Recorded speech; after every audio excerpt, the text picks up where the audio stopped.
maybe evening, depending on where you're joining us from. This is John Spalding with nexusforchange.org, and today we have Jerry Glover and Suzanne Sterling, who are going to be presenting Managing, Measuring, and Changing Organizational Culture. Hi, Jerry. How are you today? Hi. Thanks for being here. So I'm going to get you guys all started with just getting your technology set up. Hopefully some of you have been here before and you know where we're headed, so we will go through this as quickly as possible. In the chat feature down at the bottom right of your GoToWebinar control panel, there's a link for a parallel chat room. But first, let's say hi to everyone. Who's here? If you can just show me by putting your hands up so I can see. If you go ahead and click to raise your hand. Hey, Valerie. Thanks for checking in. Hi, Freak and Amanda. I hope I said your name right. Lisa, Wesley, good. Good to have you all here, so that's working. Like I said, in the chat room, in the bottom right, there's a note. It says, welcome to the webinar, and please join us in our chat room at tinyurl.com/SteveKatyWebinar. And that's the slide up there. If you go there and enter a window, there will be a couple points during the presentation where Jerry's going to stop and reflect on some of the stuff that he's going to be presenting today. And so that's where we'll use this chat room. What you want to do so you can see Jerry's slides and their video feed for him and Suzanne is have one window open on your web browser and then have another one open right next to it that would have the chat room. That's the best way. But you can toggle back and forth between windows if that's your preference. But the presentation will be in the GoToWebinar viewer, and then you can have your chat room off to the side, and we'll use that at a couple specific points during the presentation. If you're not able to use the parallel chat room in Chassis, that's okay. Just use the questions pane in the GoToWebinar control panel, and I will bring them into the discussion at the appropriate time.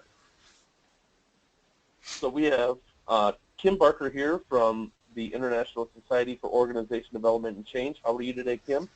I'm good. How are you, John? I'm doing well, and so you're going to talk a little bit about ISODC, then we'll go right into Jerry's introduction. Thank you, John. On behalf of the International Society for Organization Development and Change, I would like to welcome you to today's webinar. I would also like to encourage you to check out the ISODC. Membership benefits include free access to the OD Journal, the most widely cited OD journal in the world, access to OD newsletters, webinars such as this one, events, conferences, and other collaborative opportunities from around the globe, special student opportunities including free membership as a student, friendship and support for both scholars and practitioners in a collegial environment that will strengthen your practice. For more information, please go to isodc.org. I'd also like to introduce our presenter today, Dr. Jerry Glover. Dr. Glover has over 3 decades of leading and/or coaching leaders of change and development initiatives from around the world. He received his PhD in cultural anthropology from the University of Florida. His research involved designing and implementing a change initiative for health and human service organizations. His focus was to create a system method for measuring change. He has been involved in change and innovation, organizational culture research, quality improvement, leadership development, mergers and acquisitions, community sustainability, conflict resolution, organizational productivity, and cultural dilemmas analysis. Jerry has published over 70 articles and books on the topic of today's webinar. He is also a board member emeritus of the ISODC. Dr. Glover's past clients have included Japan Airlines, Boca Raton Hotel and Club, Hilton Hotels, DOMI, the Department of Defense, Booz Allen Hamilton, Trampanars Hampton Turner, KPMG, Royal Australian Air Force, Southwest Migrant Health, Old Course, St. Andrews, just to name a few, and over 150 other initiatives. Welcome, Dr. Glover. Thank you. Okay, John, you're going to give me the screen? Yep, I'm doing that right now, so I will send you the screen.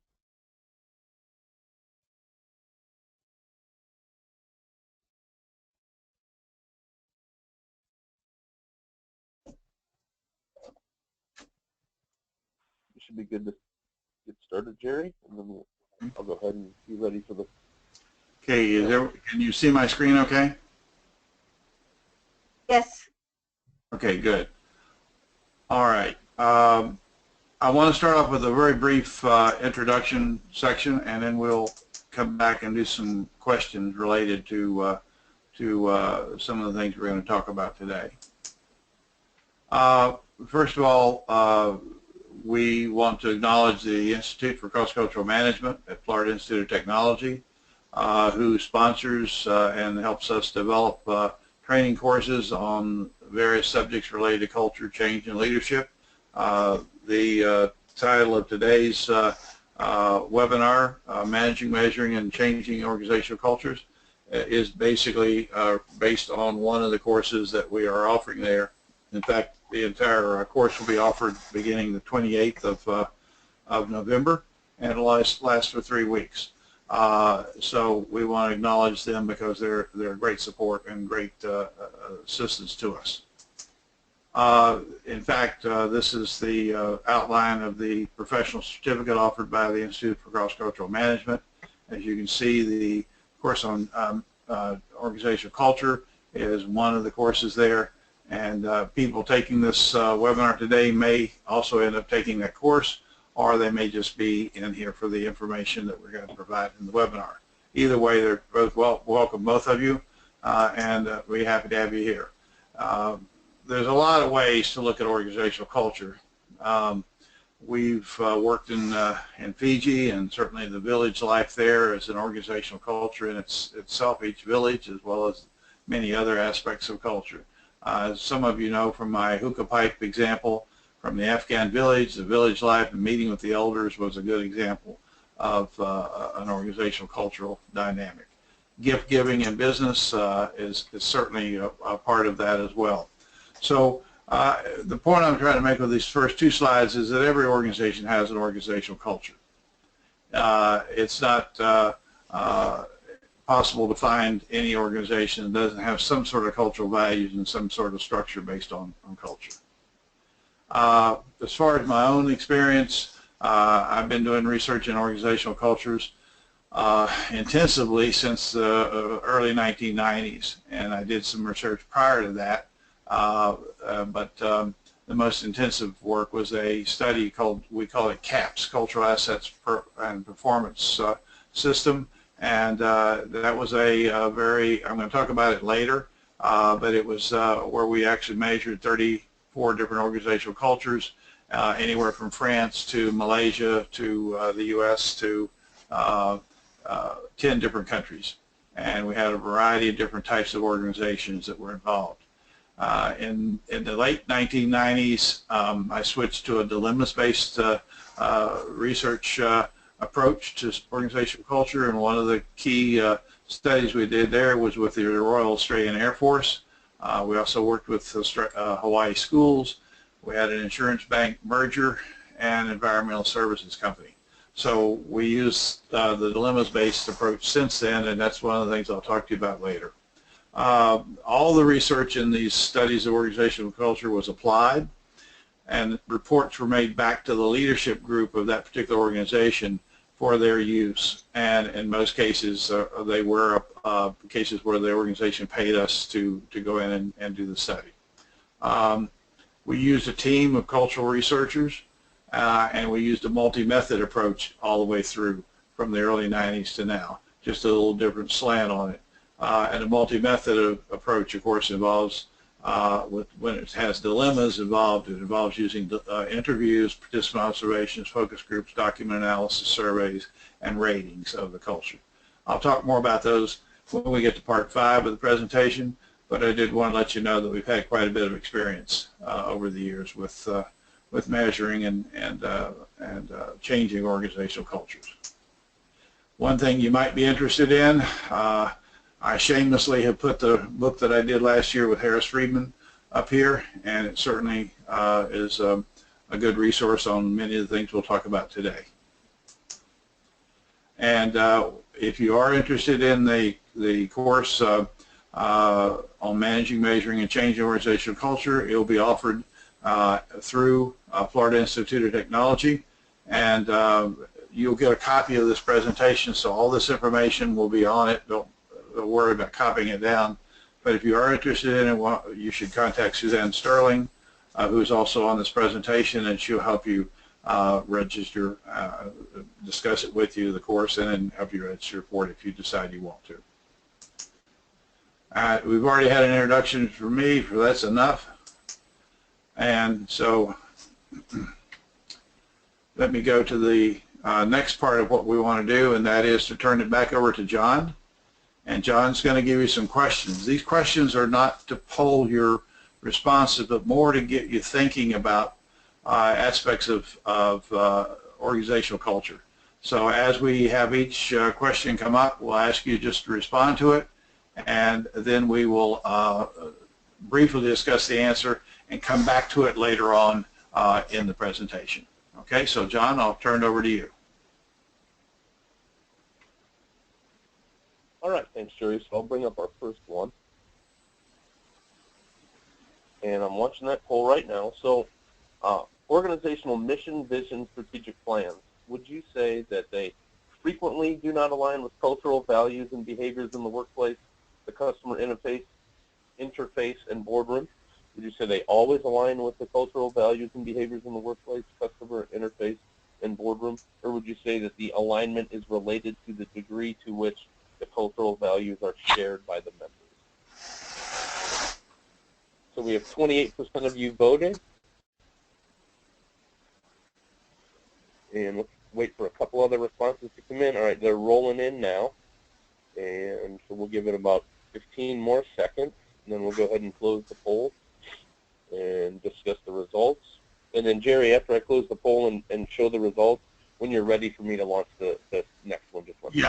Yeah, let me just comment on the responses, and then you can move to the next one. I'll let you know. Okay, great. So I'm closing the poll.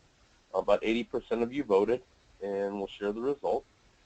So as you can see, 14% say that they frequently don't align with cultural values and behaviors, customer interface in the boardroom, and 86% that alignment is related to the degree to which the values are shared. That's good. Thanks, John. Basically, I give you this question to think about because many people assume that missions and visions and strategic plans are expressed throughout the organizational culture, and our experience has been we really haven't found any organization where that's been the case. There's always some variation due to factors in the organizational culture, and so I think the third response, alignments related to the degree to which cultural values are shared by the members, I think that would probably be the most accurate of the three, although the other two could happen in some cases. And certainly the fact that they don't align with the cultural values is also important. There's no right answer on this. It's just to get you thinking about the different options available. Okay, John, you want to go to the next one?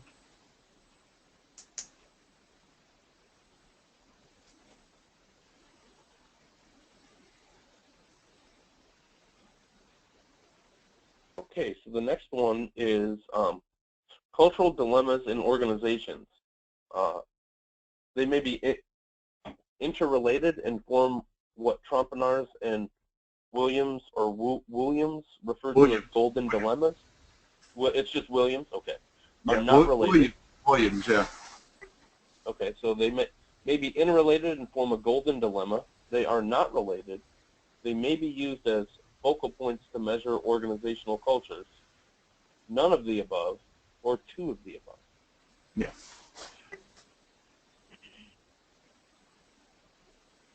So we got 28% of you, 39%, so they're still coming in. Everyone's kind of looking over their options and seeing where they want to respond. Give you about 10 more seconds, then we'll close it and go to the next one.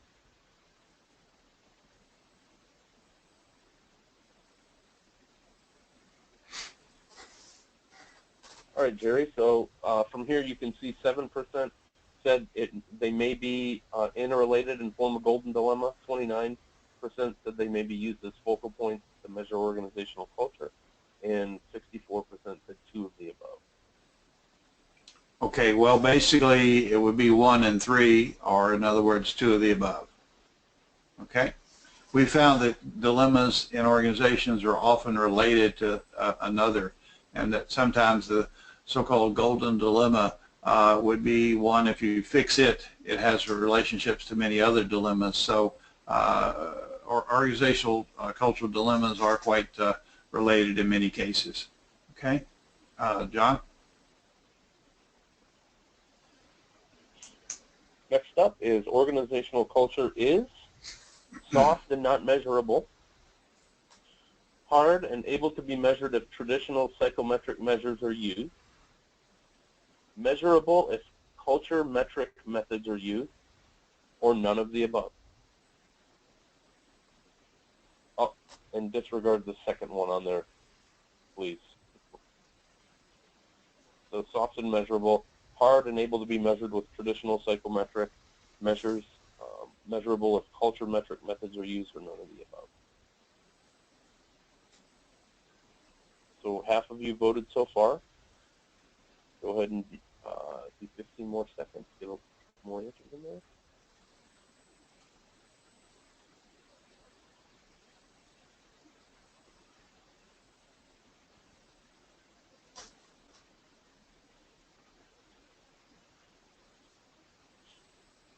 All right, we're going to close the poll. And these are interesting. So we have 87% say it's measurable if culture metric methods are used, and 13% saying none of the above. Okay, well, basically, I think number 3 is the most correct. The reason why I put this question up is because you constantly hear people talking about the soft things about culture. Culture is very measurable. You just have to have a framework and a way to measure it, and we're going to show you some of those methods in a few minutes.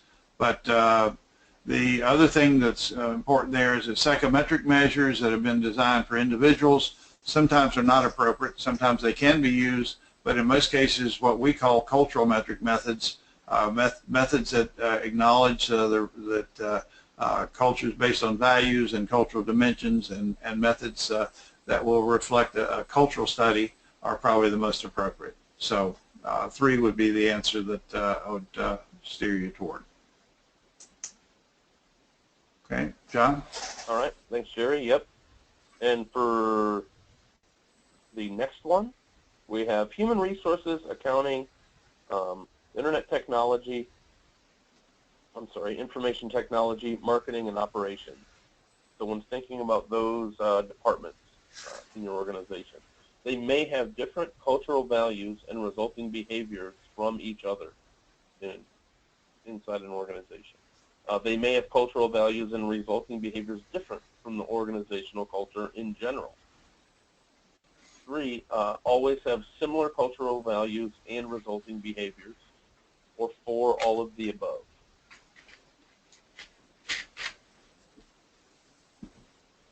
So when thinking about those departments or those divisions,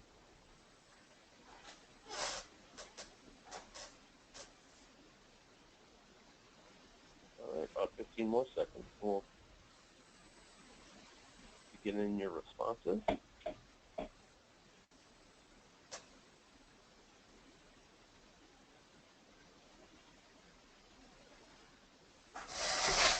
All right, we're going to close it, and we'll share the results. As you can see, human resources, accounting, IT, marketing, and operations, 38% say they may have different cultural values and resulting behaviors. 15% said they may have cultural values different from the organization as a whole, and 46% said all of the above. Yes, and of course all of the above is probably most accurate based on our research and based on our findings. There's quite a bit of variation within most organizational cultures to the point at which many times accounting may be very different from HR, or marketing may be very different from IT. So one of the things that's important to remember is even though we have an organizational culture, it may not be homogeneous. It might be quite heterogeneous in that there might be a lot of variability in the culture. And most of our studies of organizational culture have shown that. And I have several cases I use. Some of you might recall, if you attended the last webinar, that we had a case of an insurance company where the customer is asking for an exception on their policy. And in that particular case, we had 99% of the accounting people say no exception, and 98% of the salespeople who said yes, give the exception. So it's quite interesting because it did indeed disagree with the general vision and mission statement, which said that they were going to exceed the customer's expectations. So we'll come back to those things about the variability among departments in a few minutes, but I'm going to move on to the next one and the last one. John? All right, yep. And so the last one is cultural values held in an organization may vary by, and they can vary by level, executives, middle managers, and employees, by functional area, operations, accounting, human resources, etc., region or country, headquarters versus field locations, and customers of the organization.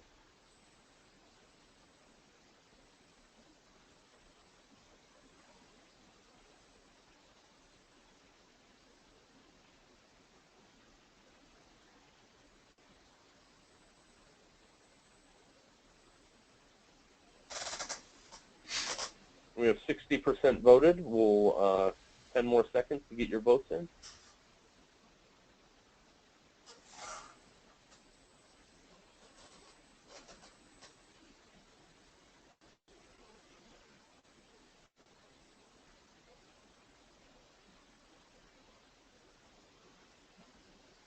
All right, we'll close that. And so here are the responses there, Jerry, and Suzanne and everyone else. It says 25% say that it can be done at the level of the organization, 33% say functional area, 25% region or country, and then 8% respectively for headquarters versus field locations and customers of the organization. Actually, the answer is all of the above, and I didn't have that on there, but that's what we found in our research is there's variability in organizational cultures at all 5 of those areas. So well, that's probably why they all answered. Probably why the answers were all spread out, and they were probably saying, "Well, what about it? It's all of them." Yeah, it is all of them. That's right. Sorry, I didn't put all of them up, and I should have. Okay, so the idea is there's a lot of variability within organizational cultures, and many times in our research we found more variability between organizational cultures than within organizational cultures than we did between them. So we'll show you some of those results in a few minutes. Okay, I'm going to cancel out of that, and then we'll go back to my screen share, and I want to turn the program over now to Suzanne, who's going to briefly, and I put the focus on briefly because we're going to move along, discuss some of the various contributors to organizational culture research, and just as a brief review for you, so that you'll be aware of them. Thanks, Jerry. Hi, everybody. So there are some traditional thought leaders in organizational culture, starting with Edgar Schein, who identified the 3 levels of culture, being artifacts, espoused beliefs and values, and underlying assumptions. Each of them plays a very different role, and we need to know and understand each of the levels. Jerry? Thank you. Schein also identified 3 generic subcultures that exist in all organizations, and they must be identified and managed during change efforts. This is probably the one that I've run into the most in my experience, and the lack of understanding between a national office or a global office and regional or country offices. They're significant in a lot of cases, and right across the board. Jerry? Von Strompenaars identified 4 different types of corporate cultures, one being the incubator, an example of the main characteristics. They're person-oriented, and it's the power of the individual and self-realization and committed to oneself. On the bottom left-hand corner, a family culture is all about power orientation and personal relationships, very entrepreneurial. Our guided missile, the main characteristics is task-oriented. It's the power of knowledge and expertise. And down to the bottom right, Eiffel Tower is role orientation. It's about the power of the position and the job description. And there's lots of rules and procedures. Okay. Kurt Hofstede introduced 6 dimensions of corporate culture, very similar to what we've seen from von Strompenaars, with some specific differences. Kurt's got power distance, uncertainty avoidance, individual collectivism, masculinity and femininity, long and short-term orientation, and indulgence versus restraint. Okay. There's additional research models and models out there. John Cotter, Marcella Bremner, and Deal and Kennedy's cultural model, Denison's organizational culture survey, and Cameron and Quinn are some of the leading thought folks out there that we thought we'd mention. Okay. Okay.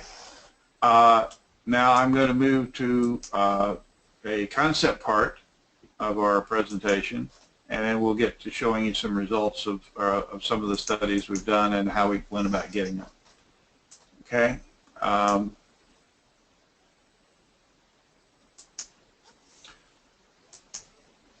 The various concepts that are important in organizational culture, and the study of it is the range of organizational culture. Is the culture homogeneous, very similar, or is it heterogeneous with a lot of variability? We need to also look at professional and disciplinary organizations, the models that are used to study organizational culture.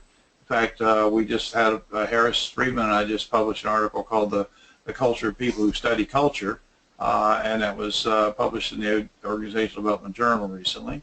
And it's important to realize that different disciplines and different functional areas in organizations do look at the concept of culture differently, and therefore may end up analyzing and managing, measuring it differently. We do think it's important to have a framework. We use something called social culture encounters to analyze organizational culture. And what we mean by social culture encounters is basically anytime 2 or more people come into contact with one another and try to communicate in a social interaction that may well involve our cultural differences. And we use cultural dilemmas, a concept developed by Charles Hampton Turner and others, but particularly by Charles Hampton Turner and along with von Strompenaars. The range of culture can you can apply the term organizational culture to a variety of different associations and networks and corporation government and so forth. So you can see a little bit there. Incidentally, let me have you the caveat. We will, this entire presentation with the slides will be available. So if I'm going through it somewhat quickly sometimes and don't spend the time to go through each one of the items, that you certainly can get the recording and see what we have on the slides. And we mentioned the homogeneous and heterogeneous. Early human societies were primarily homogeneous, but as we started developing more complex societies, to the point of which we are very complex today, we have heterogeneous societies. And as we get more heterogeneous in societies, there's more variability, therefore more diversity, therefore more need to understand the variability in organizational cultures. And as I mentioned, and we mentioned in the question earlier, it's important to realize that different disciplines do have very different cultural values. And we can see oftentimes that variability in the studies that I've done. Von Strumpeners has research that he's done as well, and we have lots of documentation to show that. Why do we use cultural values, which is the fundamental elements of our framework and also of the approach using dilemmas? Because cultural values basically are the building blocks of human behavior and interactions in societies. We find that people, as they affiliate, as they organize, they share values. And for example, some cultures share individualism while other cultures value groups. By using cultural values along with social culture encounters, we find that's a good way to measure organizational culture. And the range of human variation, of course, is quite wide, and one of the things that's very important is to not focus on one aspect of a cultural dimension such as individualism and assume everyone else in the world is that way. It's very important that the dimensions we use are continuums which contain all the range of human variation in between the opposites, like individual, collective. We also refer you to Schein's onion model of culture, assuming that the basic assumptions about a culture are the core of the onion and its norms, artifacts, and values as you unlayer the onion. Trompenars also uses this onion as well. And of course, basically, culture includes a lot of things, not just certain aspects that many people may focus on. And we acknowledge the influence of some of the people who studied organizational culture, cultural values, and so forth. That would include Clark Gluckholm, Parsons, Dr. Parsons, Edward Hall, Hosted, Schein, Hampton Turner, and Trompenars. There's been a lot of people who studied culture for a long time, and those are some of the earlier pioneers in the field, except for, of course, Trompenars and Hampton Turner and Hosted. They're more recent. We'll stop for just a minute before we go on, and I'll ask if there's any questions from Beth. And do you have anything that's come up that we should discuss? Not so much, but Kim brought up a good point. Which is the best culture method to use? Well, we're going to get to that in a minute. Oh, okay. And then Kim Barker, yes. that? Yes. Okay. And then Tree did mention regarding the first survey question that a lot of alignment depends not only on values but on whether the organization has done their hard work, to create the value alignment, and that some will Of course, and that's part of the management approach of how do you get shared values, how do you get people to share values regarding things like customer service, regarding if you have a merger, how do you do cultural due diligence to see that the values of the two organizations coming together are shared, how do you find ways to do that? And we've had experience with all those things, and I'm going to mention them just as soon as I mention this one group of concepts, and then we'll go to the data, which is where I want to go as quickly as I can. We mentioned that there's many different ways you can manage your organization, as you can see from our first slide. And it's important to remember that culture is pervasive.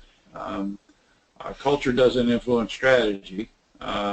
Strategy influences, culture influences strategy rather than the other way around. And systems are a result of culture. Basically, culture is the fundamental core of an organization. And what do we use here in our approach? We use the cultural concept, as I showed you, the onion model and the levels of culture. We use a framework of cultural dimensions. We use social culture encounters and cultural dilemmas to pinpoint and focus on the key points in an organization where culture is expressed in behavioral terms. And if you have a social culture encounter and different members of the encounter hold different values, that creates a dilemma, meaning that there's seemingly opposing differences in the way that the particular situation in the social culture encounter is being interpreted and perhaps how people are behaving in it. I mentioned to you the cultural dimensions. These are Fons Trompionar's 7 dimensions. If you're interested, certainly we refer you to Fons's many works, including Writing the Waves of Culture and so forth. This is Fons, by the way, in case you haven't met him, a friend of mine and a long-term colleague since the 90s. He's the one that got me to change the way that I measure organizational culture, and I'll talk about that in a few minutes. And of course, social culture encounters.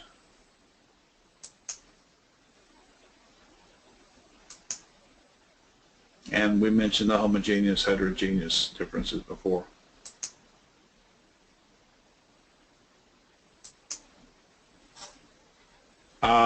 Anytime you go into meetings, negotiations, any of those situations, we found that around the world that everyone has meetings.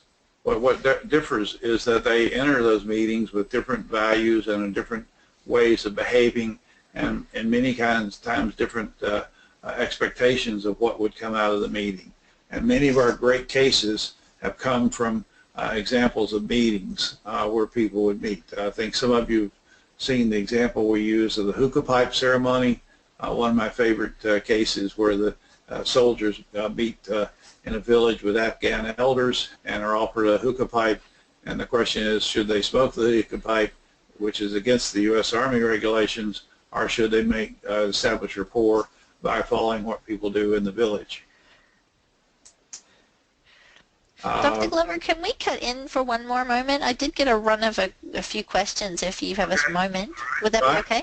Yep. John is relaying a message from Robin. She wanted to just have you clarify or define a golden dilemma for her.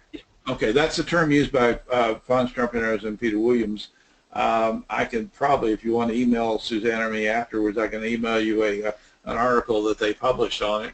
But what they did is they did research to see where dilemmas would cluster. And if you found a dilemma in one situation, it may have 4 or 5 related dilemmas that would influence it.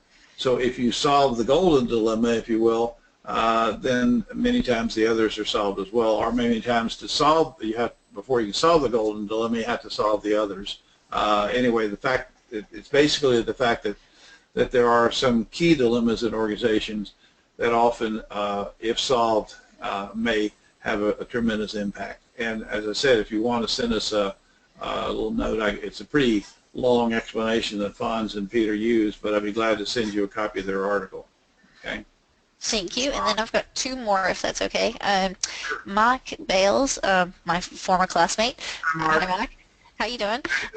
What is the cultural mix of today's meetings?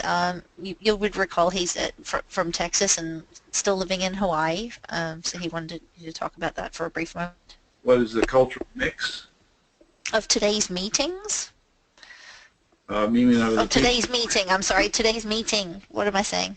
I'm sorry, I said it wrong. Okay. Mark, I saw the list earlier. I think it's fairly, I think we have people from the registered Europe, we had people from Hawaii, we had people from North America and Canada and so forth, so I don't know the actual makeup of the people who were in the session here.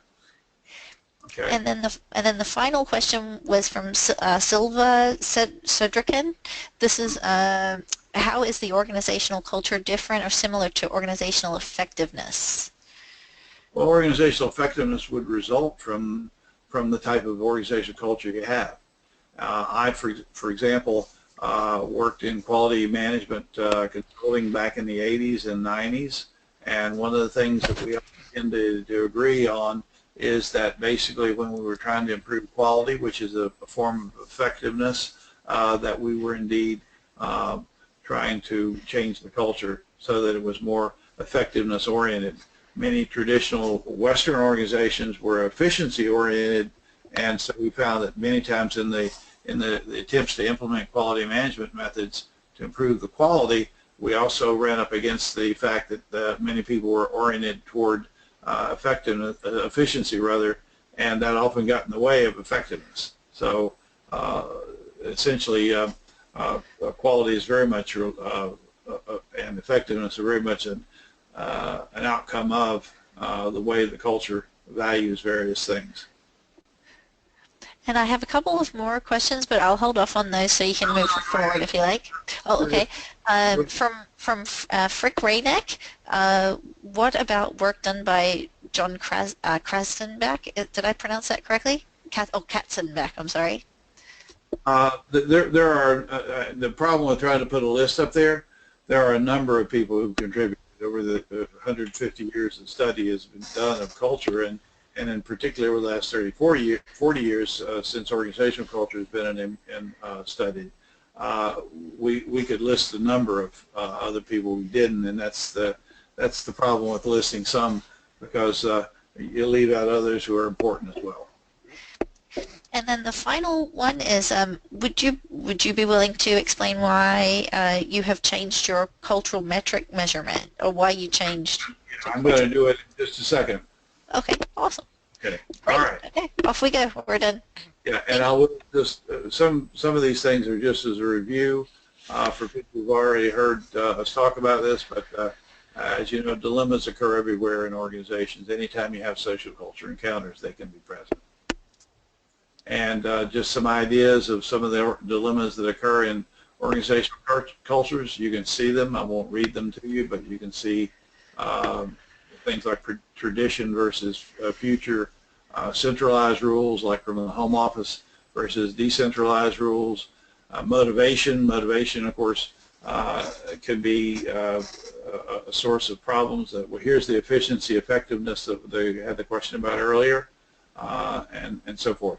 So there's a variety of ways to look for cultural dilemmas, which I'll talk about in a minute. What is a dilemma? Basically, a dilemma involves when you have seemingly opposing values. For example, industry versus the environment. And if you want to put these dilemmas on a 10-1, 1-10 grid, they often can be charted very nicely, and it shows the cultural space between the opposites. And that's another way of looking at that same grid. It often comes down to when there's a dilemma, my values versus your values, and sometimes a compromise is attempted, but what you really want to do is to find ways to reconcile the two values in a way that that pleases both sides, and we'll talk about that too. For example, we had a case that we use all the time. There was a damage being created by cruise ships to reefs in the traditional South Sea island chain, and we had a concern from the company that I was working with. They wanted to continue to add cruises. The local villages and the environmentalists wanted to find ways to preserve the reefs and stop the environmental damage. It came down to a basic dilemma. Would you stop the cruises, or would you continue the cruises? And the argument, of course, can be made on both sides. But basically, we're talking about internal versus external values, okay? And what happened was, of course, it came down to the dilemma was we need to continue the growth and build a new economic base, and on the other hand, we need to preserve the product that's caused visitors to come to see the area in the first place. Okay, and so basically, that's a classic case. What we ended up doing in the steering committee meeting on that project was decide to use mooring buoys outside the reef so the ships could tie up to the mooring buoys so that they wouldn't do reef damage. So we could do a little bit of both. We could please the environmentalists and the reefs weren't being damaged, and we could please the people who were wanting to add more cruises because they could add more cruises without doing the damage. So that's an idea in a nutshell of what reconciling a cultural dilemma is all about. Okay,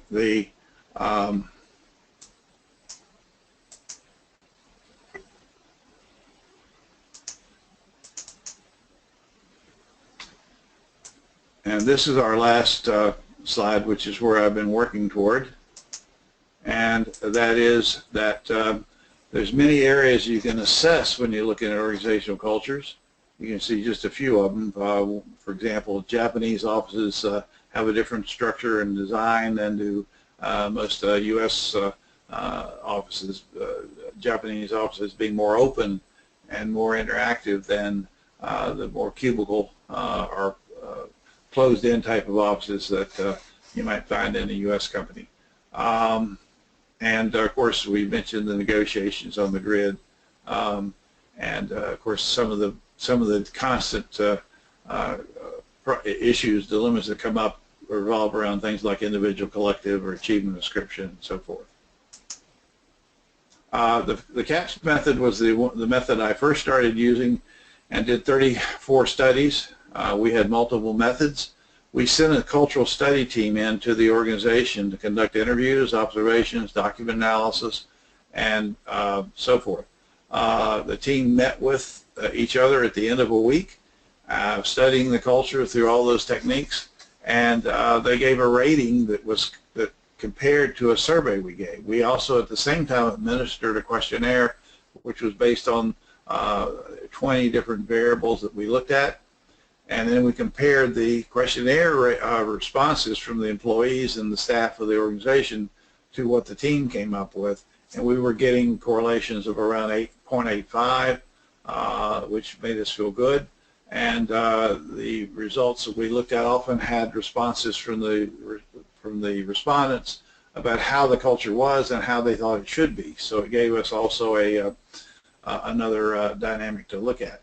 The weakness, it didn't include cultural dilemmas or social cultural encounters as a major focus, because that's we came in with our outside variables as opposed to basing it on what people in the culture might want to know or might want to find out. So when I met von Strampianars back in the, I think it was 1997, I showed him my approach and he said, "Oh, it's very interesting." And then after a few minutes he said, "By the way, interesting means it's not too good." So we, even though it was a good method in many ways, he showed me a better method, which was used in a merger study of a national bank and a financial services company. It became a cultural due diligence study. And in that particular study, we wanted to find out how functional groups had potential gaps between the two companies. And we did that by identifying dilemmas and how they might be handled. And the loan to a customer on a policy case, the one I mentioned to you earlier, that was a classic one of the dilemmas that came out of that study. And we also found that functional areas between the two organizations had greater variability than the two organizations themselves. Just to give you an idea, here's one of the questions. You can see that we studied the organizations by operations, marketing, personnel, and so forth, and that we asked them to respond to 4 different options to a dilemma, and then we were able to compare the responses.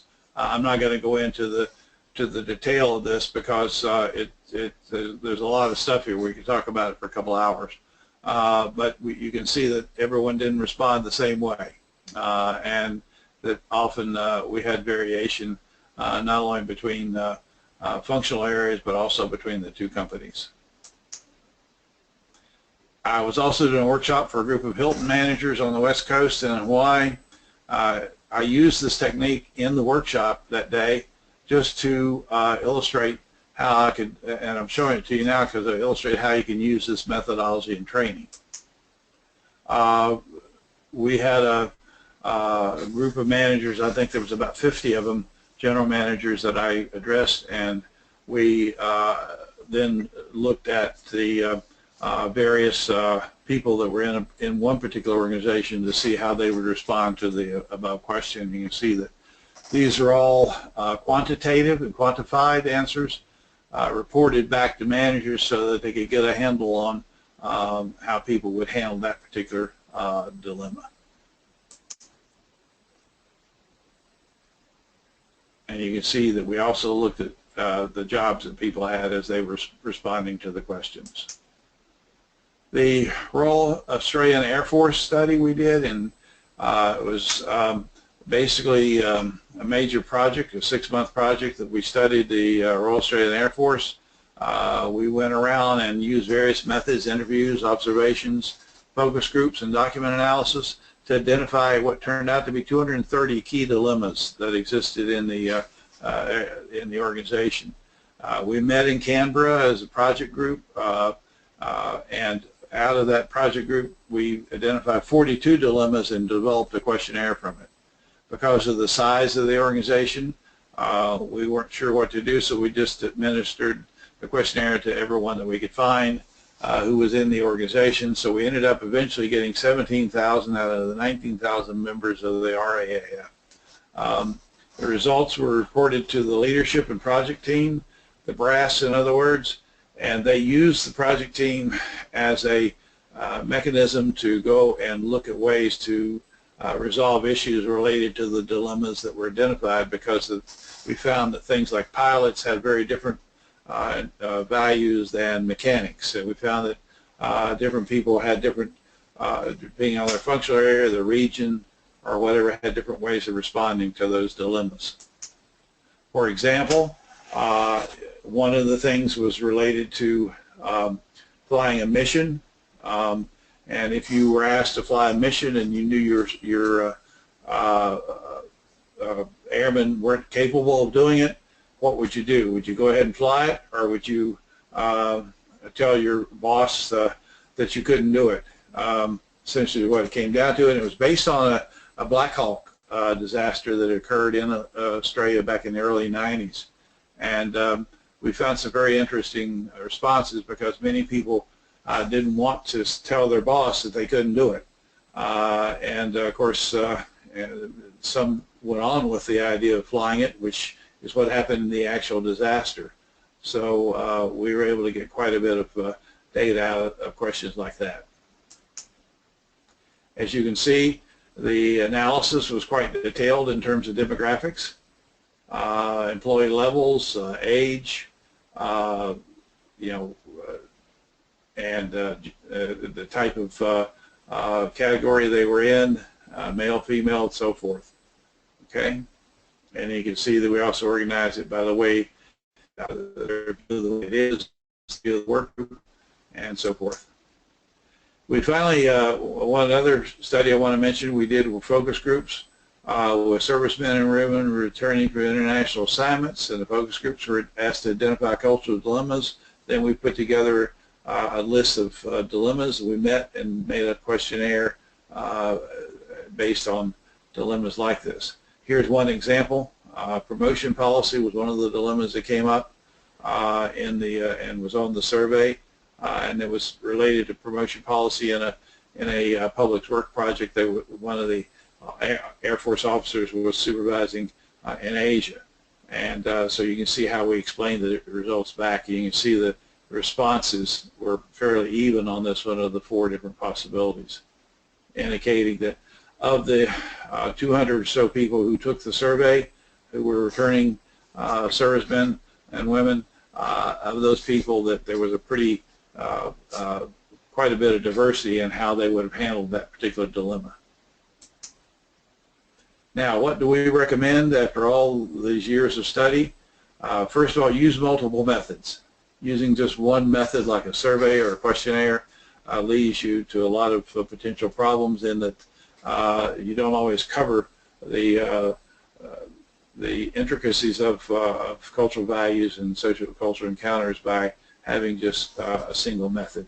That goes also for the fact of just using observation may not give you the detail that a questionnaire would. So using the techniques of observations, of surveys, document analysis, focus groups, participant observation, all those things, the more methods you use, the more you can cross-tabulate the methods to make sure that they're reliable. Use a framework like the cultural dimensions, otherwise you're kind of hanging around without a structure to measure. And cultural dimensions can be used in such a way as to give you results that will be measurable. And of course, the social culture encounters, without having a way to focus on things in an organization, it can get somewhat gray, if you will, or somewhat soft, if many people call it. So what you want to do is try to find ways to focus and pinpoint your data collection in social culture encounters. And of course, focusing on cultural dilemmas gives you a way to compare differences of the diversity within the organization. And then of course, identifying the cultural values of the dilemma stakeholders. The changing organizational culture, we covered that mainly in the last webinar. So I'm going to only refer you back to that, and we can certainly send you materials on that if you like, because of the time constraints here. Okay, any questions at this point? Yes. The most recent one that just popped up was from Tree. What do you see as the overall goal of this work? Is it to enable people to come up with a 10-10 responses, or to understand the diversity of viewpoints? Good question. It's a good question. Basically, the idea is that when you have the variation, and variability in an organization, particularly when it comes to performance issues, or it comes to mergers, or it comes to the organization expressing its vision, values, and strategy, then what you want to do is try to get alignment. And one of the things you do by getting reconciled cultural dilemmas is to get that alignment. Whereas when you don't have shared cultural values, you don't have the alignment. So for organizations that are attempting to go that way, that's one of the reasons why we the cultural dilemmas need to be somehow reconciled, or else they become problematic, and they can also become sources of conflict between employees and managers, between different departments, between the organization and its customers. All those are areas where we can identify dilemmas very easily usually. Okay? Right. Joe would also like to ask, do you see the culture of an organization as the personality of the organization, in essence? Sure, except that in the cultures where there's a lot of variability, it can be a split personality, if you will, in a variety of different segments. So depending on how much the organization has shared values that reflect the vision and mission and strategy of the organization, they would certainly be the personality. And Tree would like to ask, is there any mark of uniformity that's most desirable in terms of how much you look for or would prefer? I don't think there's any right or wrong answer to it. I think the question is, what does the leadership group want in terms of the degree of variability? And there's nothing wrong with having some variability, but most of them want the organization aligned along with whatever the values that are embedded in the vision and mission and strategy of the organization are. Right, and then Joe mentioned personalities are difficult to change, and it's the same for cultures. Yeah, I think our approach gives one of the reasons why culture is difficult to change is most people don't know what to do with it, and it becomes a daunting task to go into an organization and figure out where the culture is and what to do with it. We provide a framework. We were saying we use a framework which allows us to analyze and measure it. And if you can't measure it, you probably aren't going to be able to change it. Well, thank you for that. I think we're fine as far as questions for the moment. If we have spurred your interest and you're interested in the course at FIT, we certainly have information available on that, and it is approved by SHRM and other institutes like the Florida Institute of Technology and so forth for continuing education credit. It's totally taken on your own time, and it is available online, and we're happy to help you get into it and love to see you in there. If any of you just don't want to take a course but want to talk about these things, both Suzanne and I are available and would be happy to have a Skype call with you or have an email exchange or whatever in any of these topical areas. I know an hour is not a lot of time, and we'll make all this stuff available that we've talked about, but even still. One of the things before we go, John, can we go back to mine?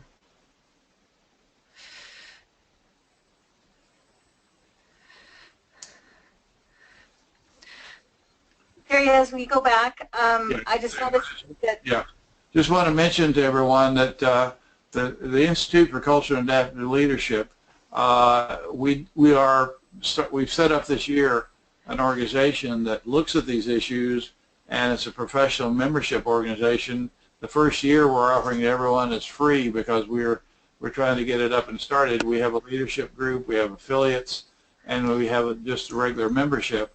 But there's benefits to the membership, and we'd be glad to talk to you about that as well, because if you're interested in becoming involved in an organization that studies these areas and that dialogues about it, networks with other people about these areas, it's basically free to those who are interested, and all we need you to do is contact us and let us know you want to get information from us. Okay? Also, Jerry, can I just let those know that are not in the Chatsky portion that Suzanne had posted a note saying that the next session starts on November 28 and runs until December 18, and if anybody is interested in joining the course to please email her at suzanne@culturalovertures.ca. Sure. Okay. Okay, well, if there are no more questions, I think, let me, hold on. Let me get rid of this and. Oh, Joe is wondering, Jerry, are you on LinkedIn still? I can't remember. I'm not, but Suzanne and Kim, I think, are, and you are. And I am, yes. So anyone who wants to contact LinkedIn, that would be fine. We use LinkedIn as a resource. We also can set up a Skype or a Zoom call with anyone. We're happy to talk about this stuff because we're trying to get an organization, the Institute for Culture and Adaptive Leadership, started, and we're happy to dialogue with you about it if you're interested. Okay. Well, I'm pretty much finished. If that's all the questions. I think we're out of time anyway. So. Thank you very much for joining us, and we hope to see you again. And please don't hesitate to contact us if you have questions or want to discuss any of the things we talked about today. We realize an hour is not a lot of time to discuss such a big topic as organizational culture, but we've tried to summarize some of it. So thank you very much. Great. Thanks, Jerry. And Jerry, thanks for doing these sessions with us this fall. It's been really great for you to share the work that you've done and the research that you've done and kind of where you are with getting stuff started with all of this. So we really appreciate you being here and being part of the Nexus for Change. Thank you for the support you give us. And so for you guys, next steps, when you close out of the session, you'll be asked to get a webinar survey. Go ahead and fill out that survey to send us feedback. You don't get a chance to get to it, we'll send you one via email afterwards with the recording of today's session and the slides. Our next session is next Tuesday, November 22nd at 11 a.m. 10 leader requirements that drive business results with Bob Paxton from Owens Corning. So we hope that you guys will all be able to make that one. And then, like it says here, join Suzanne Sterling online, LinkedIn for a debrief of this session, but also to get more information about their work and the programs that they're doing at the Institute for Cross-Cultural Management and Organizational Culture. So, Suzanne, thank you too, and everyone else, great job. Yep. Rebecca, thank you. Oh, you're welcome. Cool. And we will see you all next Tuesday.